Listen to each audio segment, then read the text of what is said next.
shame. An absolute day of shame, Mr. Speaker, and what an absolute debacle this bill is. This is another example of the wrecking ball that this government is wreaking on workers' rights, and in this particular case, low-paid wahine workers, Mr. Speaker. It is absolutely shameful and disgraceful.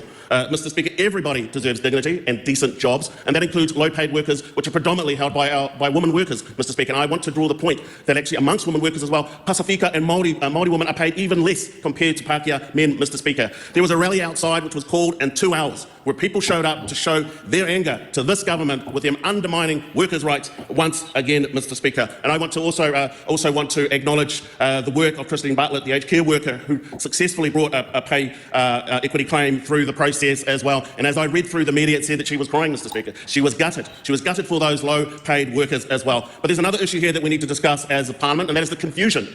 The confusion of the government speakers who say that this will not hold back pay equity, that this will not hold back gender-based discrimination in the workplace. That is absolutely false, absolutely wrong. 33 of these claims are going to be scrapped. Some of these claims have been on the workbooks for 4 years. Outside, we had Tessa, who was an assistant librarian or a librarian, and as she spoke, she talked about how she had spent 4 years working on their claim, Mr. Speaker. 4 years worth of work in the garbage because these guys don't want to acknowledge the work that needs to be done. It is absolutely a disgrace and shameful. And even more shameful, Mr. Speaker, is the Prime Minister going on the media saying, oh, they've found the money. They've found their money for their budget, Mr. Speaker. Billions of dollars they've found. And guess where they found it, Mr. Speaker? By taking away that money from low-paid workers, taking that money from women workers, taking that pay from those that deserve it the most. The people that deserve the most support from this House, Mr. Speaker, are being denied, are being put down by this government, and it is an absolute disgrace and absolutely shameful. And the confusion is palpable on the other side of the House, Mr. Speaker, because they don't know what this is about.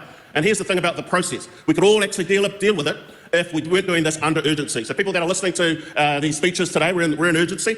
The details of this bill landed on that table just after question time. So we've only had an hour, I think, or 2 hours to get to grips with the details of this bill. And so the ability to actually scrutinise this bill has been absolutely curtailed by this government. We should have been able to get this piece of legislation early. It should have had a full process where we could take it to the select committee, where those people that are directly impacted could come and talk to this Parliament, to talk to this House, and in many ways confront the government, Mr. Speaker, in terms of the trampling on their rights, the trampling on workers' rights, and the undoing of years and years and years and years of work. It is an absolute disgrace, Mr. Speaker, and you can count on the Greens to stand up for the workers. You can count on the Greens to back the unions, who have been working incredibly hard on these issues. Mr. Speaker, the Greens absolutely disagree with this piece of legislation, disagree with this process, and will work together with our friends in the unions, with our friends across the opposition benches, to make that known very, very publicly.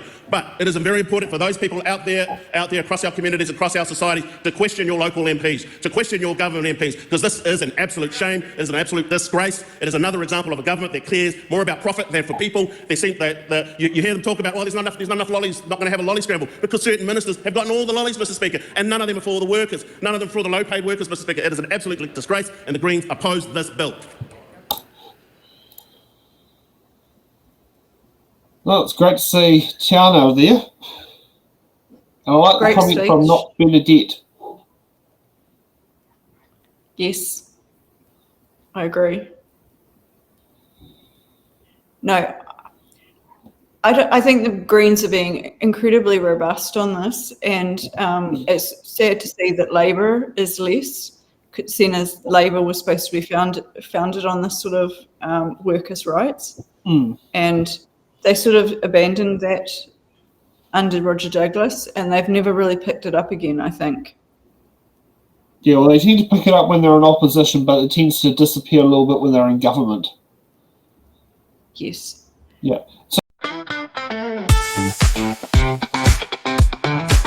Thanks for watching.